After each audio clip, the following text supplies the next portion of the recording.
Today we discuss about the topic phenomenon of superposition which leads to interference of light waves. So আমি আজি interference ওপৰত discuss কৰিম. তো interference ওপৰত discuss কৰিবলৈ যাওঁতে আমি এটা phenomenon কথা আলোচনা কৰিব লাগিব যাৰ নাম হৈছে superposition principle. যেটো বিষয় তোমালোকে already first year last যেটো chapter আছে waves তাত তোমালোকে অলপ পাইছা. তো ইয়াত কি হয় চোৱা আমি এটা কথা জানো যে যেতিয়া এটা লাইট সোৰ্সৰ পৰা লাইট এনাৰ্জি ট্ৰেভেল কৰি এটা লোকেশনত পৰেহি তেতিয়া সেই লোকেশনটো এটা ব্ৰাইটনেছ আহি পৰে তাৰমানে সেই জায়গাটো পোহৰাই তোলে তাৰ কাৰণ হৈছে যে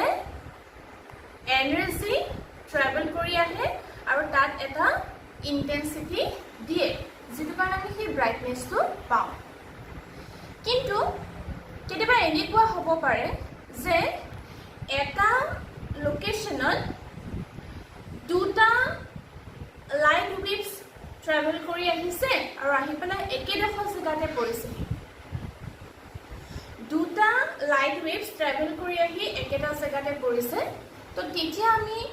কি দেখা পাওঁ বা তেতিয়া কি হয় যেতিয়া দুটা লাইট ওয়েভস কোইনসাইড হৈ পেলাই এটা জায়গাত পৰেহি that means this one is called superpose এটাকে কি বুলি কয় superpose হোৱা লাইট বুলি কোৱাৰ লগে আমি জানো light is a waves light travel কৰে মানে যদি আমি ইলেক্ট্ৰোমেগনেটিক থিওৰিৰ পৰা চাওঁ ম্যাক্সওয়েলৰ লাইট ট্ৰেভেল কৰিছে মানে কোনে ট্ৰেভেল কৰিছে ইলেক্ট্ৰিক ফিল্ডে ট্ৰেভেল কৰিছে তাৰ মানে এখন ইলেক্ট্ৰিক ফিল্ড আহিছে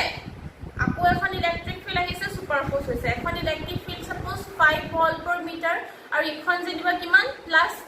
one is suppose plus 5 volt per meter and another one is suppose minus 5 volt per meter আৰু দুইখন যদি এটা জায়গাতে আহি পৰেহি তেতিয়া হলে তাৰ এটা ৰিজাল্টেন্ট পাও ৰিজাল্টেন্ট মিন্স কিমান হ'ব one is plus 5 and another one is কি minus 5 then we get a 0 তেতিয়া আমি কি পাও 0 বুলি কওঁ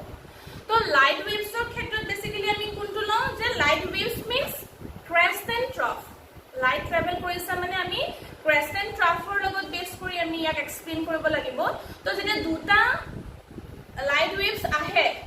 এটাৰ ক্ৰেষ্ট আহিছে আনটোৰ তেনেকে ক্ৰেষ্ট আহিছে ট্ৰাফ আহিছে এনেকে আহি সেই জায়গাডোখৰত এটা ওয়েভৰ ক্ৰেষ্ট পৰিলে আনটো ট্ৰাফ পৰিব পাৰে কোইনসাইড হৈ বা এটাৰ ক্ৰেষ্ট পৰিলে আনটোৰ ক্ৰেষ্ট আহি পৰিবই পাৰে তেতিয়া আমি সেই ঠাইডোখৰত ব্ৰাইটনেছ পাওঁনে এটা ডাৰ্কনেছ আহে বা সেই যে সুপাৰপোজ হৈছে সেইটো কিহৰ ওপৰত বেস কৰি আমি তাক ফাইন্ড আউট কৰিব পাৰো this is called principle of superposition ঠিক আছে তো প্ৰিন্সিপল অফ সুপাৰপজিশনত আমি এটা পাৰ্ট আমি চাব লাগিব এটা আলোচনা কৰিবলৈ যোৱাৰ আগতে যে লাইটৰ যেটো ব্ৰাইটনেছ এটা একচুয়ালি কিহৰ ওপৰত ডিপেন্ড কৰে that means intensity of light is depends on a quantity this one is called amplitude of the waves lighter যেটো intensity হেতু কিহৰ ওপৰত বেস কৰে সো ডিপেন্ড কৰে amplitude ৰ ওপৰত তো amplitude বুলি ক'লে আমি কি বুঝো amplitude বুলি ক'লে আমি জানো যে ইয়াত মই তোমালোকৰ এটা ওয়েভ দেখাইছো এই স্ক্ৰিনখনত এটা ওয়েভ আহি পৰিছে হেতু এই ওয়েভটো আহি ইয়াত পৰিছে নি এই লোকেশনটো আৰু এডোখৰ হৈছে ইয়াৰ amplitude এডোখৰ ইয়াৰ কি হয় amplitude হয় ঠিক আছে ঠিক এনেকে another এটা waves আহিছে এটো আহিছে ইয়াত b এই পজিশনটোৰ কাৰণে দেখাছে ইয়াত এটো amplitude এই দুইটাৰ মাজত এটা ডিফাৰেন্স আছে দুইটা ওয়েভৰ মাজত তোমালোকে এটা ডিফাৰেন্স দেখিছা কি ডিফাৰেন্স দেখিছা যে a ওয়েভটোৰ amplitude b ওয়েভটোতকে কি সৰু হয় স্মল হয় ঠিক আছে তো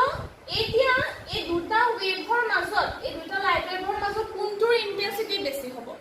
যে আমি জানো যে intensity is proportional to amplitude square intensity is proportional to amplitude square if intensity is proportional to amplitude square then intensity of b is greater than intensity of a car intensity বেছি হ'ব b ৰ intensity to কাকে বেছি হ'ব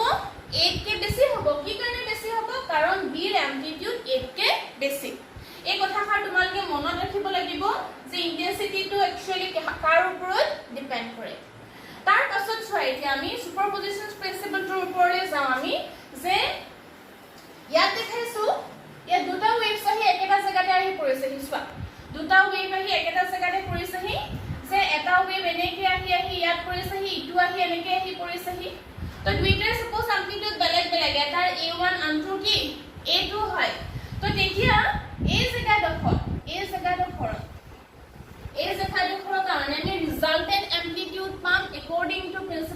সুপাৰপজিশ্যন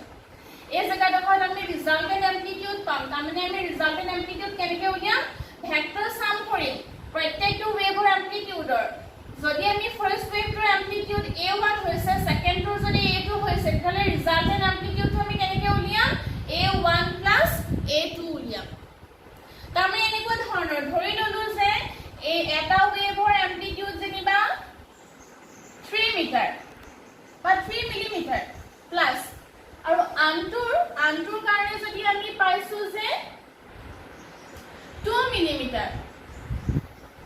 আনটোৰ কাৰণে কিমান পাইছো আমি 2 মিলিমিটাৰ পাইছো আৰু দুয়োটাৰে প্লাস দুয়োটা যদি প্লাস হয় তেতিয়াহলে দুয়োটা কি হয় ক্ৰাস্ট হয় ক্ৰাস্ট মানে প্লাস হ'ব ড্ৰপ হলে কি হ'ব মাইনাস হ'ব then we get the resultant কিমান 5 মিলিমিটাৰ তেতিয়া আমি resultant কিমান পাম 5 মিলিমিটাৰ পাম another formত চোৱা এটা ওয়েভৰ যদি +3 মিলিমিটাৰ হয় আনটোৰ বলে মাইনাস আনটোৰ কিমান মাইনাস তাৰ মানে এটা ওয়েভৰ এই জায়গাটোত আহি ক্ৰাশ কৰিছেহি আনটোৰ সেই জায়গাটোত আহি কি কৰিছেহি ড্ৰপ কৰিছেহি মাইনাস ৰে কি বুজাইছে তলৰটো বুজাইছে তেতিয়া ৰিজাল্টেন্ট এমপ্লিটিউড কিমান পাবা ৰিজাল্টেন্ট এমপ্লিটিউড কিমান হ'ব +3 +-2 = 1 এতিয়া আমি কিমান পাম 1 পাম এমপ্লিটিউডটো তো এটো হৈছে ইয়াৰ কি আহি গল এমপ্লিটিউডৰ ইকুৱেশ্যন আমি ৰিজাল্টেন্টটো কেনেকৈ পাম ৰিজাল্টেন্টৰ ওপৰত বেছ কৰি এটা ইন্টেন্সিটি ওলাব because intensity is proportional to amplitude square next one তোমালোকে যে আমি ওয়েভস বিভিন্ন ধৰণে দেখাব পাৰো যে প্ৰথমটো আৰু সেকেন্ডটো দুটাৰ মাজত ডিফাৰেন্স আছে দুটাৰ মাজত ডিফাৰেন্স কি হৈছে স্ক্ৰীনখনত এই ওয়েভটো আহি পৰিছে এই ওয়েভটো তোমালোকে মন কৰিছা যে ইয়াৰ যেটো এমপ্লিটিউড তলৰ ফালে এমপ্লিটিউড কন্টিনিউয়াসলি একেটা ফৰ্মতে আহি এই জায়গাডোখৰত পৰিছে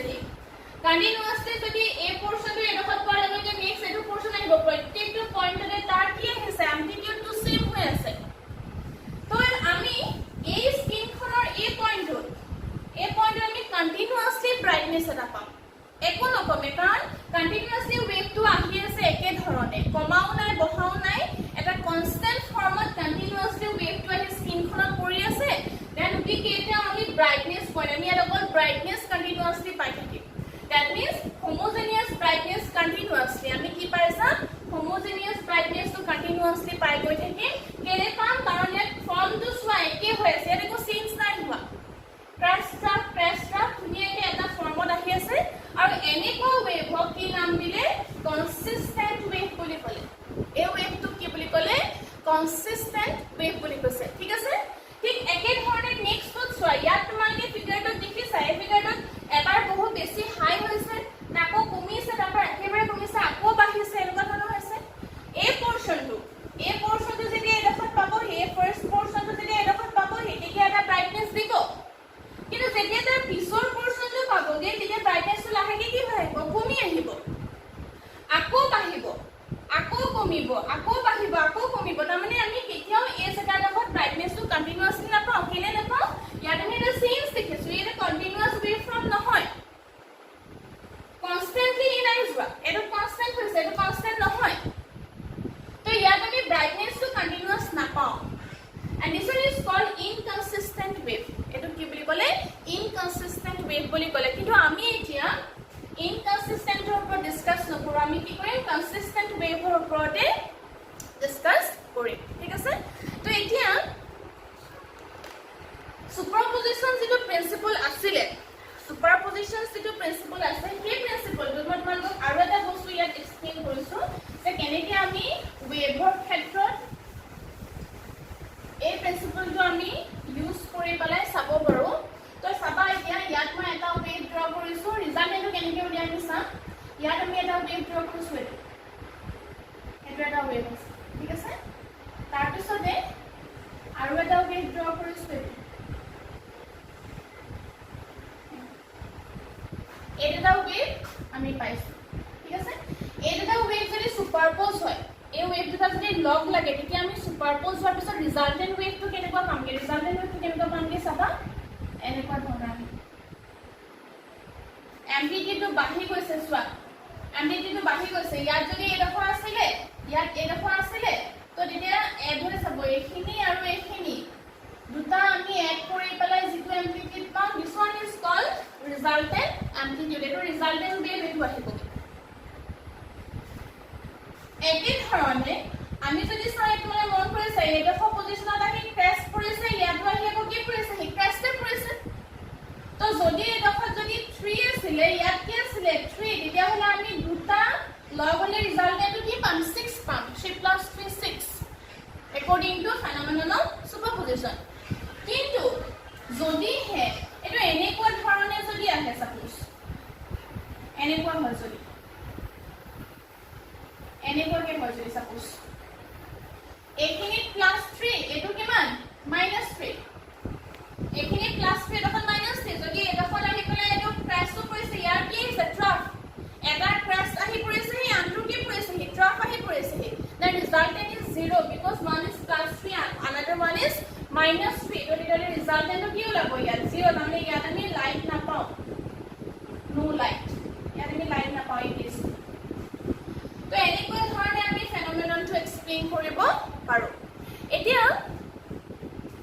এই ফেনোমেননটোৰ ওপৰত বেছ কৰি পেলাই এটা another lighter features ডিসকাস কৰা হৈছিল আৰু যাৰ নাম দিলে ইন্টাৰফাৰেন্স কি বুলি ক'লে ইন্টাৰফাৰেন্স বুলি ক'লে আৰু ইন্টাৰফাৰেন্স দুটা ধৰণে এক্সপ্লেইন কৰা হয় one is called constructive interference and another one is called destructive interference তো নেক্সট আমি এটা আলোচনা কৰিম constructive and destructive interference ঠিক আছে তো আমি প্ৰথমতে আমি চাম constructive interference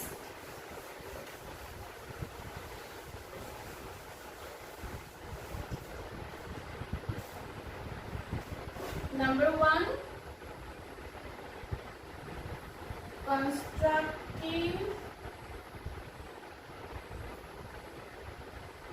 interference. Constructive interference.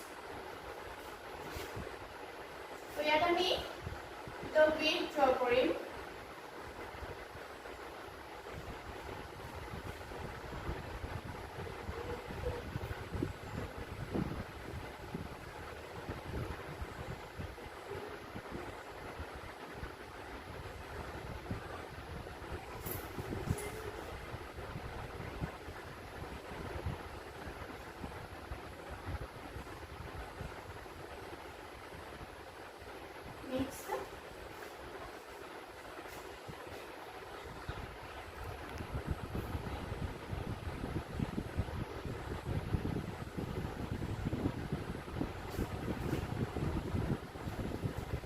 This one,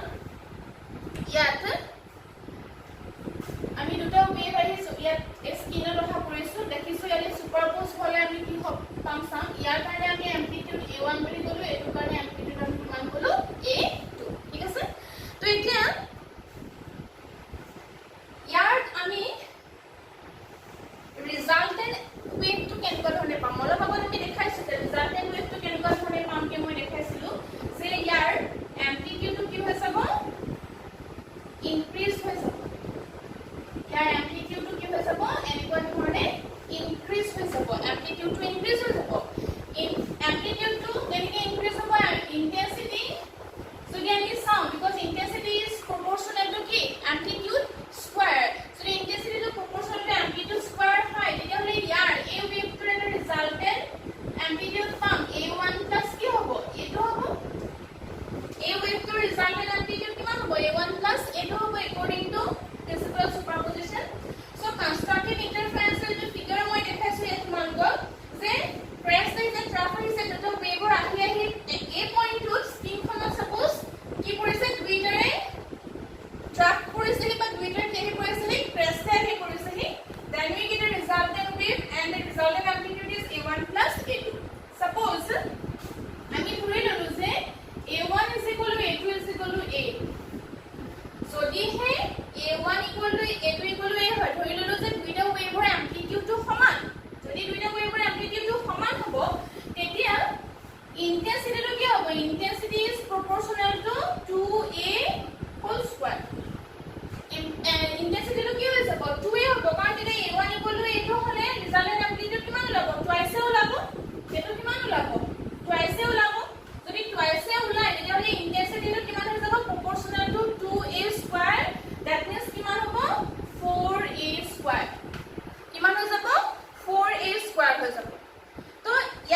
that means 2a. So the amplitude to the double hoy তেতিয়াহলে intensity কেনেকুৱা হ'ব intensity will be 4 times increase intensity to কেনেকুৱা হৈ যাব intensity will be 4 times intensity to কিমান হ'ব 4 times that means কিমান হ'ব 4a square intensity to কিমান হৈ যাব 4 times increase হৈ যাব It was a constructive interference or result. Constructive interference or ক্ষেত্ৰত result আমি এটো পাই amplitude will be double, intensity will be 4 times. ঠিক আছে এতিয়া constructive interference or condition কি condition है constructive interference হয় তো condition কি হ'ব ইয়াৰ condition কি হ'ব তো condition কি হ'ব constructive interference হ'বলে হলে যে দুটা ওয়েভৰ ক্ৰেষ্টৰ লগত ক্ৰেষ্ট আহি পৰিবহি লাগিব বা ট্ৰাফৰ লগত কি আহি পৰিবহি লাগিব ট্ৰাফ আহি পৰিবহি লাগিব এনেকে ওয়েভ আহি আছে আহি ইয়াত কি পৰিলেহি এটো ট্ৰাফ আহিলে তো সেকেন্ড ওয়েভৰ কি পৰিবহি লাগিব ট্ৰাফ আহি পৰিবহি লাগিব হেতু কি বুলি কৈছে কন্ডিশন বুলি কৈছে সো কন্ডিশনটো কি হ'ব crest and trough of both waves crest and trough of both waves crest and trough of both waves should reach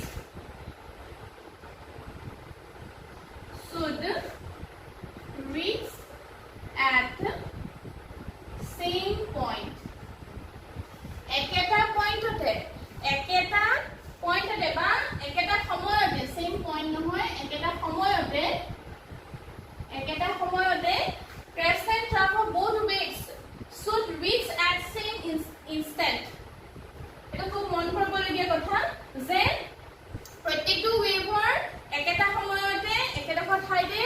ক্ৰেষ্টে পৰিবহি লাগিব ট্ৰাফ আহিলে ট্ৰাফে আহি পৰিবহি লাগিব then we get constructive interference this is condition next আহিলে যে mathematical ইয়াৰ condition আছে তো আমি ইয়াৰ এটা basic condition পালো mathematical condition আমি ইয়াত ডিসকাস কৰিব পাৰো তো mathematical condition টো কেনেকুৱা হয় চোৱা তো খুব ইম্পৰ্টেন্ট হয় আমাৰ পিছৰ কাৰণেও mathematical condition আমি কেনেকুৱা ধৰণে ইয়াত চাম যে কোনটো কন্ডিশনত কনস্ট্ৰাকটিভ ইন্টাৰফাৰেন্স হ'ব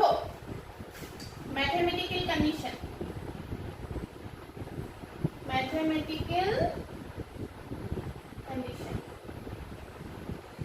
number 1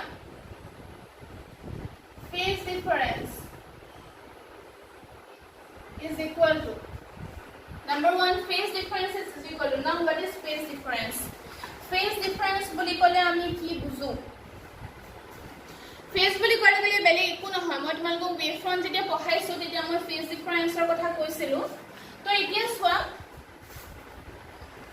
এই ওয়েভটোৰ ক্ষেত্ৰত চোৱা তোমালোকে যে এটো আহিছে এনেকুৱা ধৰণে আহি আছে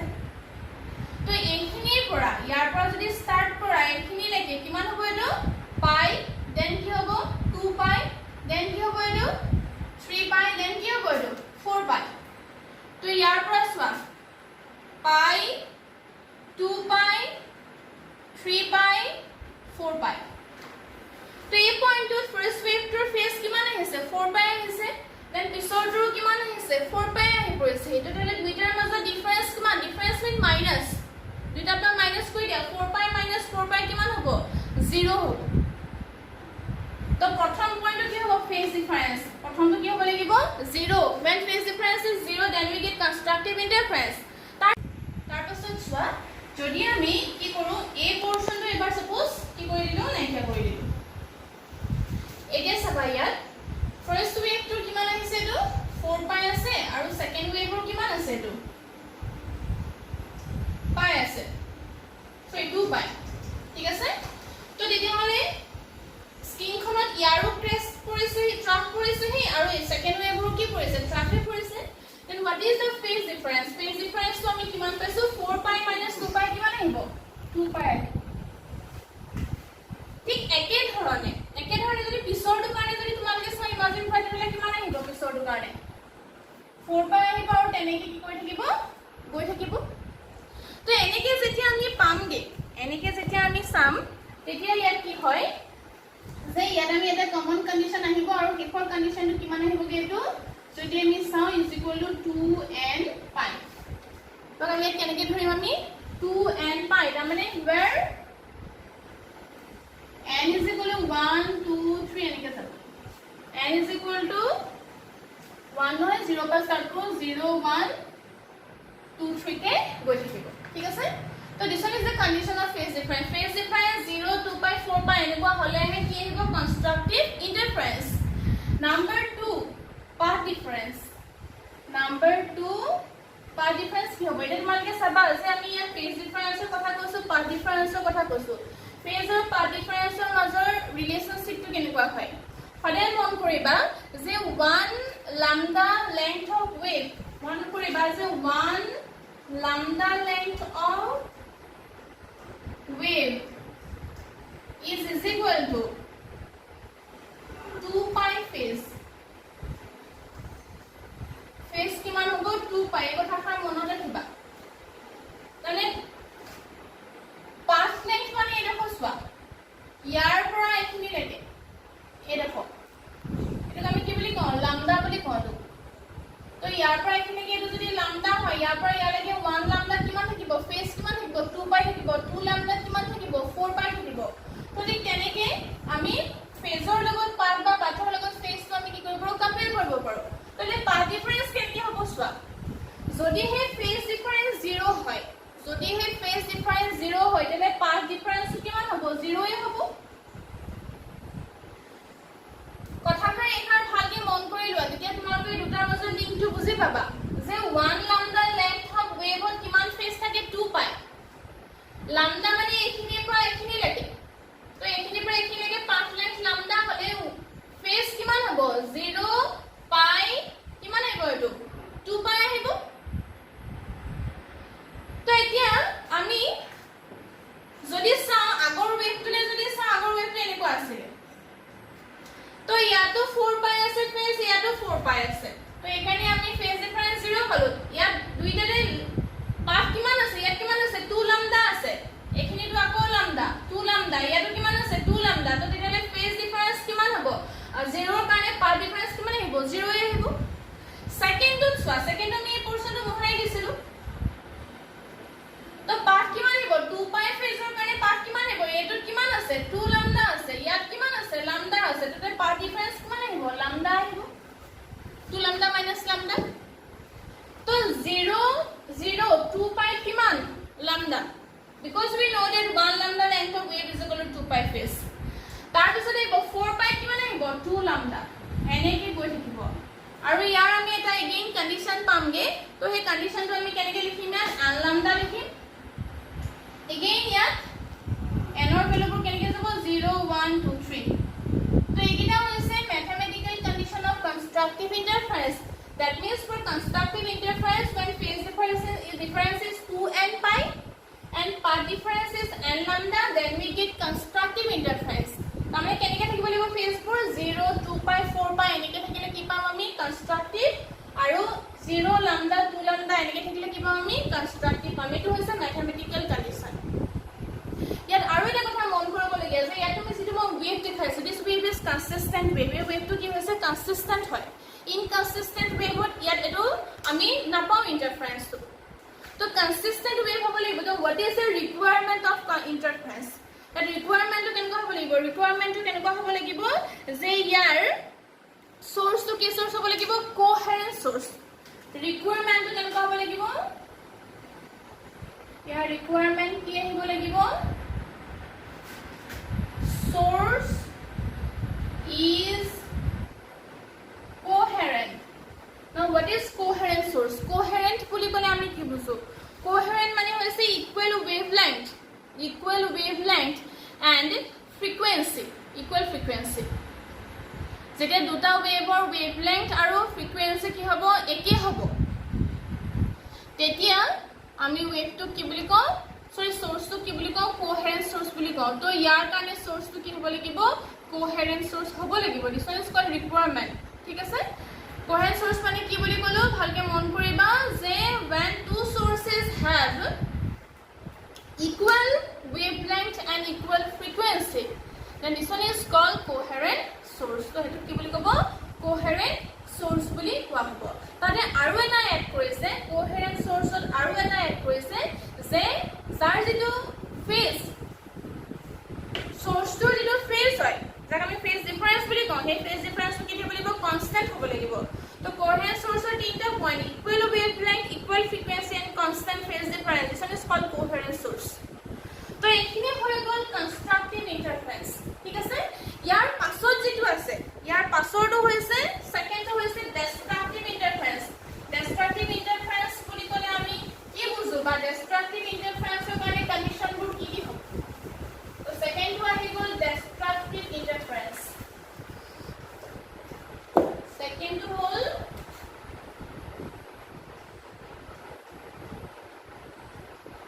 destructive interference ঠিক আছে তো destructive interference এর কারণে আমি আপু ওয়েভ ড্র করব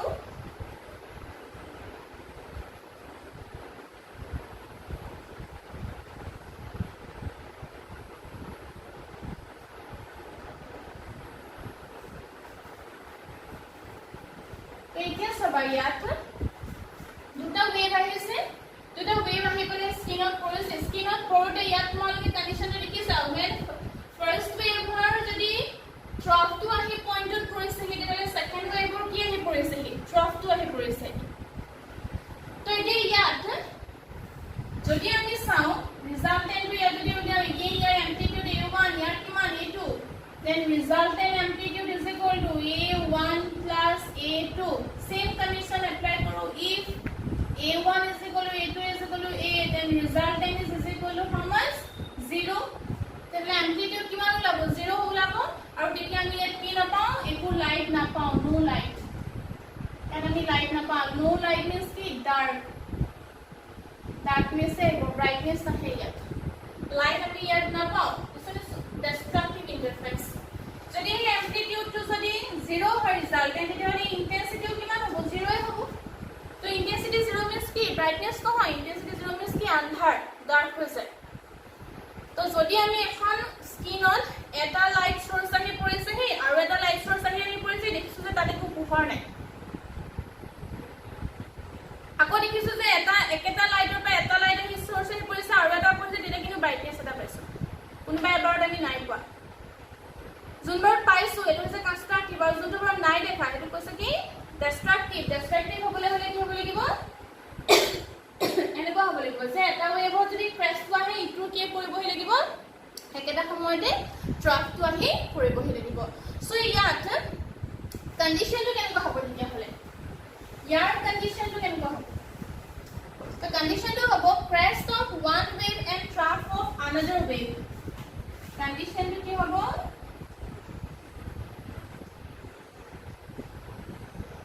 crest of one wave and trough of another wave should reach at same instant it was your condition এটো হৈ গল ইয়াৰ কি কন্ডিশন হৈ গল ৰিজাল্ট কলবে ৰিজাল্ট কি amplitude 0 intensity 0 and condition crest of one wave and trough of another wave should reach at same instant এটা wave যদি crest আহি ইটো কি পৰিব লাগিব trough পৰিব লাগিব then we get a destructive interference একদম সিম্পল পইণ্ট হয় এটো তো ইয়াৰ পিছত হৈ গল mathematical condition টো কি হ'ব ইয়াৰ mathematical condition কেনেকুৱা হ'ব তো mathematical condition টো কেনেকুৱা হ'ব চোৱা mathematical condition আমি প্ৰথমতে কি লিখো phase লিখো তাৰ পিছত কি লিখো আমি path difference লিখো phase difference path difference ঠিক আছে তো আমি phase চাও phase চোৱা pi 2 pi 3 pi 4 pi হলে তো এতিয়া ইয়াত আমি কি দেখিছো যে যেটো পোরশন আহিছে ইয়াত যেটো পোরশন আহিছে আমাৰ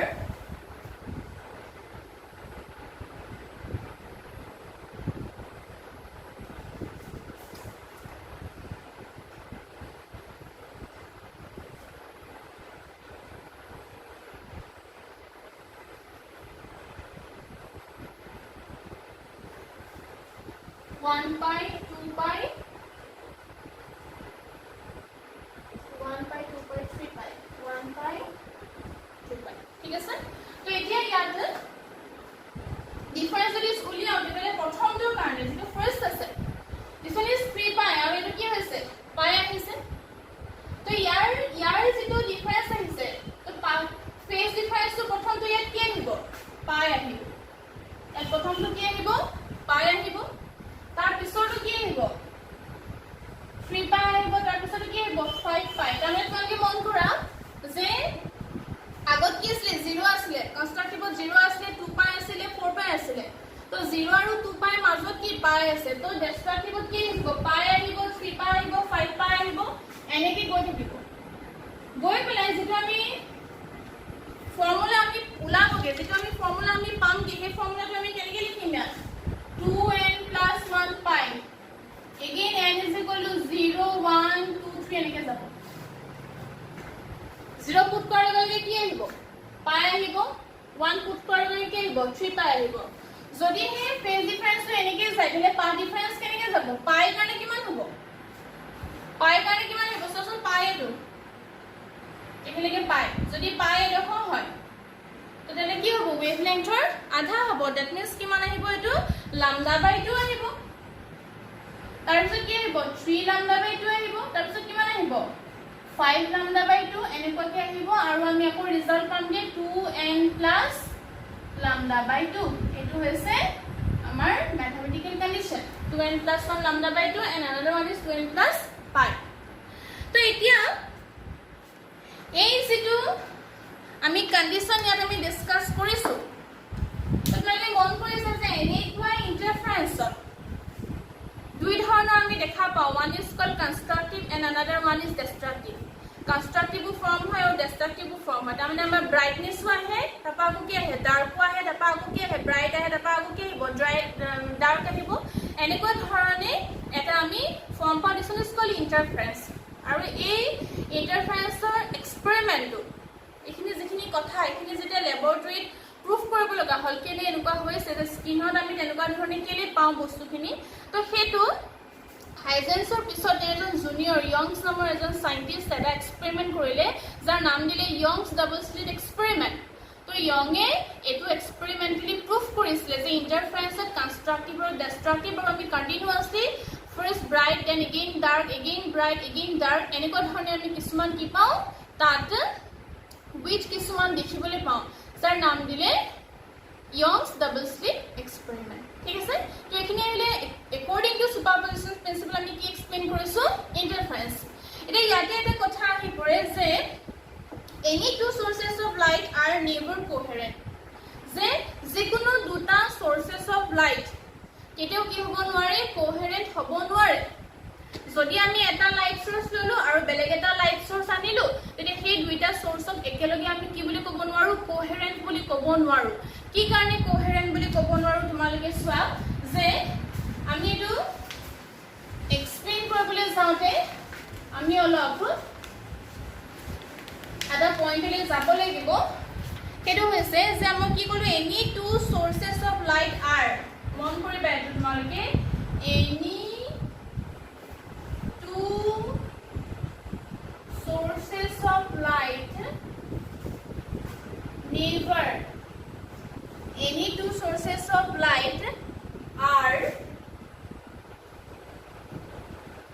never coherent তাৰমানে এনেকুৱা ধৰণৰ কথা যদিহে আমি ধৰি ললো পাঁচজন মানুহে একেটা সময়তে শব্দ কৰিছে চিঞৰিছে খুব তে সেই পাঁচজন মানুহৰ যেটো ফ্ৰিকুৱেন্সি ভাইব্ৰেচন যেটো কেতিয়াও একে হ'ব নোৱাৰে কাৰণ আমাৰ সবৰে বেলেগ বেলেগ এটা কি থাকে টোন থাকে সবৰে বেলেগ বেলেগ কি থাকে ফ্ৰিকুৱেন্সি থাকে তো যদিহে আমি একেটা ফ্ৰিকুৱেন্সিৰ আমি সাউন্ড শুনিলো হেতেন তেতিয়া আমি কি হুলস্থুলটো আমি শুনিবলৈ নাপালো হেতেন আমি হেতু ধুনিয়াকে এটা ভয়েস আমি পালো হেতেন কিন্তু যদি একেলগে কেবাজনো মানুহে যদি কথা পাতি থাকে বেলেগ বেলেগ ফ্ৰিকুৱেন্সি হৈ পৰে তো তেতিয়া হেতুক আমি কি বুলি কওঁ নয়েজ হুলস্থুলৰ এটা পৰিৱেশ সৃষ্টি হয় বুলি কয় কেতিয়াও একেটা ফ্ৰিকুৱেন্সিত হ'ব নোৱাৰে ঠিক তেনেকৈ লাইট সোৰ্সৰ কি হ'ব নোৱাৰে সেম ফ্ৰিকুৱেন্সিত থাকিব নোৱাৰে তো দিছ ইজ নেভাৰ কোহেৰেণ্ট কাৰণ কেলে চোৱা যে লাইট বুলি ক'লে আমি কি বুজো আমি এটা এটমৰ ক্ষেত্ৰত চাওঁ ষ্ট্ৰাকচাৰ অফ এটমত আমি নিউক্লিয়াছৰ কাৰণে আমি চাওঁ নিউক্লিয়াছ তো ইয়াত এনেকুৱা ধৰণে কি থাকে ইলেক্ট্ৰনবোৰ এটা অৰবিটত এনেকৈ কি হৈ থাকে ৰৈ থাকে তো ইয়াত থকা ইলেক্ট্ৰনটো এটা এনাৰ্জি আছে তেনেকৈ ইয়াত থকা ইলেক্ট্ৰনৰ কাৰণে এটা কি থাকে নিজৰ এটা এনাৰ্জি থাকে ধৰি ললো যে আমি এই ইলেক্ট্ৰনটোক এই যিটো ইলেক্ট্ৰন আছে এই ইলেক্ট্ৰনটোক আমি বাহিৰৰ পৰা এনাৰ্জি দিলো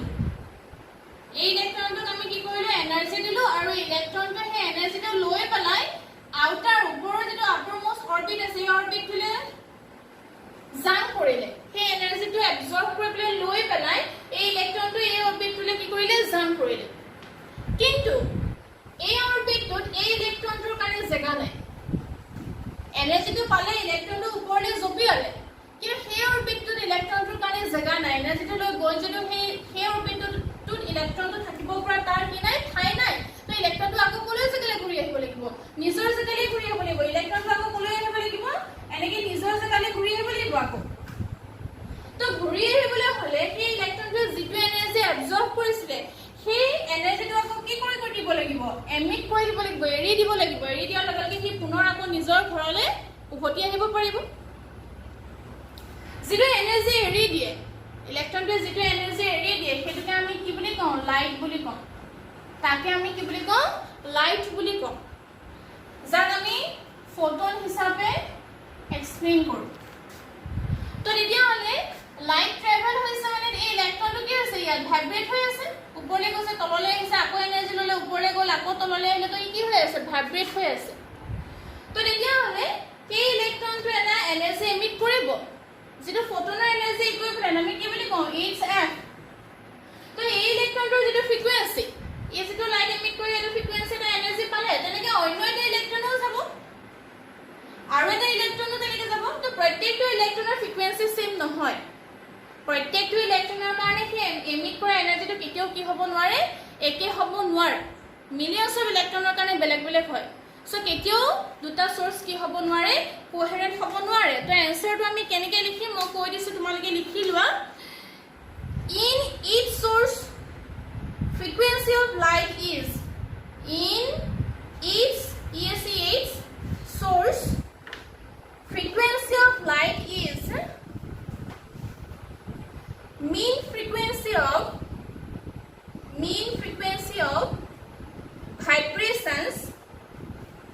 mean frequency of vibrations of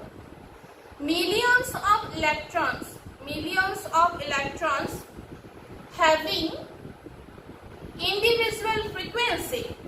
having individual frequency full stop therefore probability that it will exactly match match the frequency of other source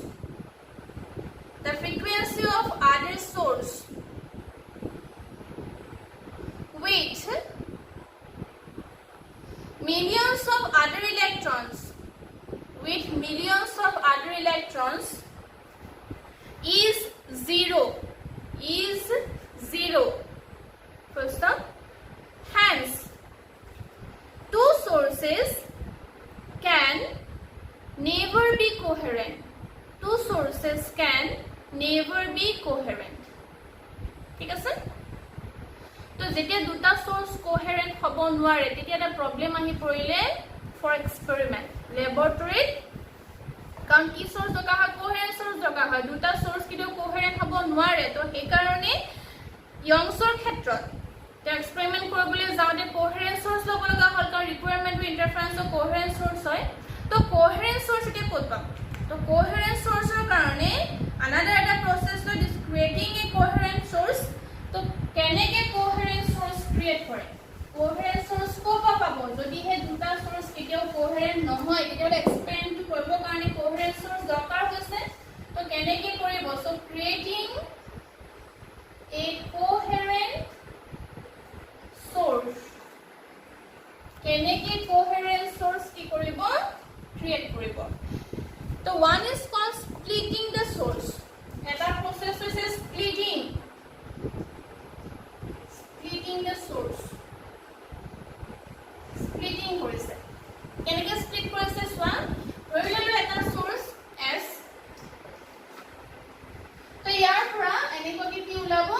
এইবোৰ ৱেভ ফ্ৰণ্ট ৱেভ এনেকে প্ৰপাগেট কৰি কৰি গৈ আছে যেতিয়া এনেকে ওলাই গৈ থাকিব যদিহে আমি এই পাথটোত এনেকুৱাকে স্লিট ৰাখি দিওঁ তো তেতিয়া কি হ'ব এই লাষ্টৰ যেটো পোৰশন আছে পোৰশনটো ইয়াত কি কৰিব খুনা খাব আৰু এইখিনি পোৰশন কি হৈ যাব এবজৰ্ব হৈ যাব তেনেকে এইখিনি ইয়াত কি হ'ব এবজৰ্ব হৈ যাব কিন্তু এই দুটা পোৰশনেদি S ৰ পৰা দুটা পইণ্ট বেলেগ বেলেগকে ওলাই যাব one is S1 another one is suppose S2 এই সোৰ্সটোৰ পৰা দুটা সোৰ্স স্প্লিট হৈ যাব পাৰিব এইখিনি পইণ্টৰ মাজে এই দেখো তোমালোকৰ দেখিছে ওপেন হৈ আছে দুটা সোৰ্স স্প্লিট হ'ব এইখিনি এবজৰ্ব হৈছে ইয়াত এবজৰ্ব হৈছে ইয়াত এবজৰ্ব হৈছে এই দুটা পইণ্টৰ পৰা আকৌ দুটা সোৰ্স বেলেগকে কি হৈ যাব স্প্লিট হৈ যাব তো S1 আৰু S2 দুটা সোৰ্স ওলালে S ৰ পৰা তো তেতিয়ালে এই দুটা সোৰ্সৰ আকৌ কি হ'ব ফ্ৰিকুৱেন্সি কি হ'ব ওয়েভলেংথ কি হ'ব আৰু কনস্ট্যান্ট কি হ'ব ফেজ হ'ব আৰু এনেকুৱা ধৰণে আমি কোহেৰেন্ট সোৰ্স আমি পাব পাৰো তাৰ মানে ইয়াৰ পৰাও এনেকে ওলাব ঠিক এনেকে এটোৰ পৰাও এনেকুৱা ধৰণে ওলাব আৰু ওলোৱাৰ লগে লগে ইহঁত কি হ'ব সুপাৰপোজ হ'ব আৰু উই গেট এ কোহেৰেন্ট সোৰ্স আমি এনেকুৱা ধৰণে কি পাম কোহেৰেন্ট সোৰ্স পাম এটো হৈছে স্প্লিটিং দ্য সোৰ্স তেনেকে কোহেৰেন্ট হ'ব পাৰে নাম্বাৰ 2 আৰু এটা প্ৰসেস আছে ইয়ংছে এটো প্ৰসেস লৈছিল এটাকে ইয়ংছ ডাবল স্লিট বুলি কয় দুটা ফাৰ্স্ট স্লিট লৈ প্লে কৰিছিল এটাকে কি বুলি কয় ডাবল স্লিট এক্সপেৰিমেন্ট বুলি কয় another one is reflection method reflection কৰিও কৰিব পাৰে reflection কৰিও আমি কোহেৰেন্ট সোৰ্স পাব পাৰো কেনেকৈ পাব পাৰো যেখিনি এটা সোৰ্স আছে এটো সোৰ্স সাপোজ আৰু ইয়াৰ পৰা এনেকুৱাকে এইখিনি পোৰশনত আৰু এইখিনি পোৰশনত আমি কি ৰাখি দিলো মিৰৰ ৰাখি দিলো ঠিক আছে যেতিয়া আমি মিৰৰ ৰাখি দিম ইয়াৰ পৰা যাব ইয়ালে আকৌ এনেকে কি হয় আহিব ৰিফ্লেক্ট হৈ গুচি আহিব এইফালে ঠিক তেনেকে এই যেটো পোৰশন আছে এই পোৰশনটোৰ পৰা এনেকুৱাকে দেখাম এইখিনি এটা সোৰ্স আছে এই সোৰ্সটোৰ পৰা আমি চাম ইয়াৰ পৰা এনেকুৱা ধৰণে ইয়াত কৰিলে সাপোজ এনেকুৱা ধৰণে ইয়াত কৰিলে ইয়াত কৰিলে এইটো এফালে কি হৈ গল ৰিফ্লেক্ট হৈ গুচি গল আৰু ঠিক তেনেকে এইটো এফালে কেনেকে গুচি গল ৰিফ্লেক্ট হৈ গুচি গল তো আমি এইটোৰ কাৰণে এফালে এটা সোৰ্স পাম S1 আৰু ইয়াৰ কাৰণে এটা সোৰ্স কি পাম S2 পাম তো আমি এই সোৰ্সটোৰ পৰা কি দুটা আমি কি পাইছো সোৰ্স আমি পাইছো তো ইয়াতো আমি কোহেৰেন্ট সোৰ্স আমি লব পাৰো কিন্তু আমি ইয়াত কোনটো মেথড ইউজ কৰিম স্প্লিটিং অফ দা সোৰ্স এই মেথডটো ইউজ কৰি ইয়ংছে কৰিছিল এক্সপেৰিমেন্টটো তো যাক কোৱা হয় ইয়ংছ ডাবল স্লিট এক্সপেৰিমেন্ট সো আজিলে আমি এইখিনিতে সামৰিছো তো নেক্সট ক্লাছত আমি কি ডিসকাস কৰিম Young's double slit experiment thank U